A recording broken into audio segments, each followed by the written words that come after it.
berbicara mengenai abad ke-21, maka pembicaraan akan terfokus kepada perkembangan ilmu pengetahuan dan teknologi yang begitu pesat. Pesatnya ilmu pengetahuan dan teknologi di abad 21 akan memberikan konsekuensi pada besarnya tantangan yang berbeda dari yang pernah dihadapi sebelumnya. Keterampilan abad 21 menjadi topik yang cukup ramai diperbincangkan akhir-akhir ini. Menemukan cara dalam rangka memungkinkan setiap siswa sukses di pekerjaan dan kehidupan melalui penguasaan keterampilan yang kreatif, inovatif, dan edukatif.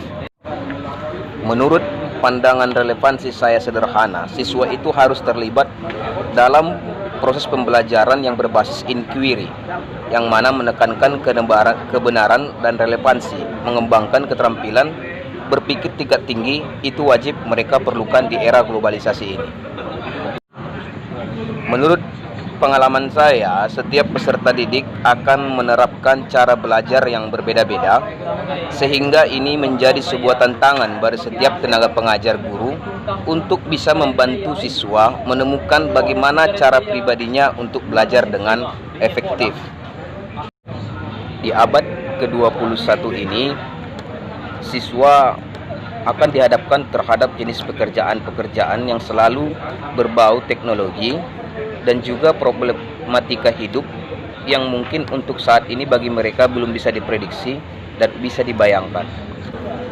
Dan inilah konsep dasar yang harus diketahui oleh pihak sekolah dengan bantuan orang tua, memberikan kesadaran kepada setiap anak-anak atau peserta didik mulai dari dini untuk selalu mempersiapkan diri untuk menguasai segala era teknologi ini.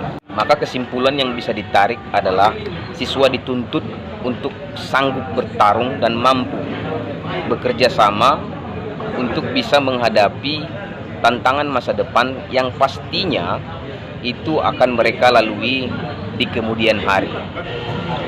Di sini pun saya akan memberikan solusi kepada para orang tua ataupun peserta didik. Ada 4 strategi ataupun 4 keterampilan yang harus dipunyai seorang siswa ala King Shah. Apa-apa saja 4 keterampilan itu? Dengarkan baik-baik. Keterampilan yang pertama yaitu critical thinking atau berpikir kritis. Berpikir kritis merupakan kemampuan untuk memahami sebuah masalah yang rumit, mengkoneksikannya informasi satu dengan informasi lain, sehingga memuncul sebagai perspektif dan menemukan solusi suatu permasalahan. Critical thinking dimaknai juga sebagai kemampuan menalar, memahami, dan membuat pilihan yang rumit, memahami interaksi antar sistem, menyusun, mengungkapkan, menganalisis, dan menyelesaikan masalah. Kemampuan kritis juga kemampuan yang bisa membedakan kebenaran dari kebohongan, fakta dari opini, atau fiksi dari non-fiksi merupakan salah satu modal penting bagi siswa untuk mengambil setiap keputusan dengan bijak selama hidupnya atau sepanjang hidupnya.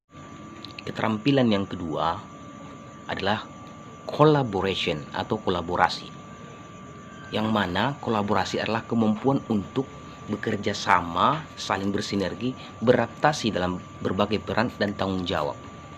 Dengan berkolaborasi, maka setiap pihak atau setiap peserta didik yang terlibat dapat saling mengisi kekurangan yang lain dengan kelebihan masing-masing. Akan tersedia banyak pengetahuan dan keterampilan secara kolektif mencapai hasil yang lebih maksimal. Maka dari itu, setiap guru itu berkewajiban memberikan kemampuan kerjasama secara efektif dalam tim setiap siswa, membentuk tim yang beragam, fleksibel, efektif, dan mampu berkompromi untuk mencapai tujuan bersama. Itulah salah satu pemahamannya. Keterampilan yang ketiga yaitu communication, yang mana komunikasi ini adalah kegiatan mentransfer informasi baik secara lisan maupun tulisan. Komunikasi merupakan hal penting dalam peradaban manusia. Tujuan komunikasi adalah mengirimkan pesan melalui media agar dapat diterima dan dimengerti oleh penerima pesan. Komunikasi dapat berjalan efektif jika pesan yang disampaikan oleh komunikator dapat diterima dengan baik oleh komunikan sehingga tidak terjadi salah persepsi. Salah satu contoh yaitu di era teknologi yang berhubungan dengan komunikasi yaitu hadirnya gadget. Yang mana gadget ini dapat dijadikan sebagai komunikasi yang efektif bagi anak-anak. Virtualisasi, visualisasi, audio, dan segala macam yang membuat mereka merangsang pemikiran. Dan keterampilan yang harus siswa miliki yang keempat adalah creativity atau kreativitas, yang merupakan kemampuan untuk mengembangkan, melaksanakan, dan menyampaikan gagasan-gagasan baru kepada orang lain, bersifat terbuka, responsif terhadap perspektif baru dan berbeda. Kreativitas itu juga didefinisikan sebagai kemampuan seseorang dalam menciptakan penggabungan baru dari penggabungan hal yang lain, menciptakan produk baru, menciptakan ide-ide baru, menciptakan sesuatu hal-hal yang belum pernah ada.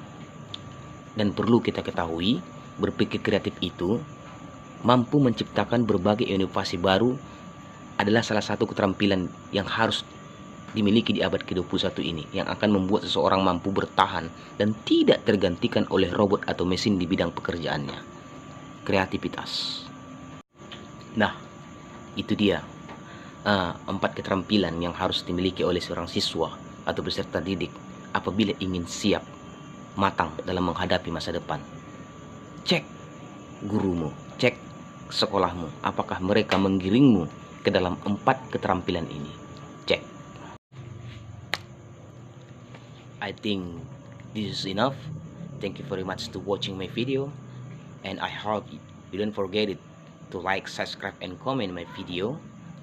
And I say thanks to all your support. Thank you.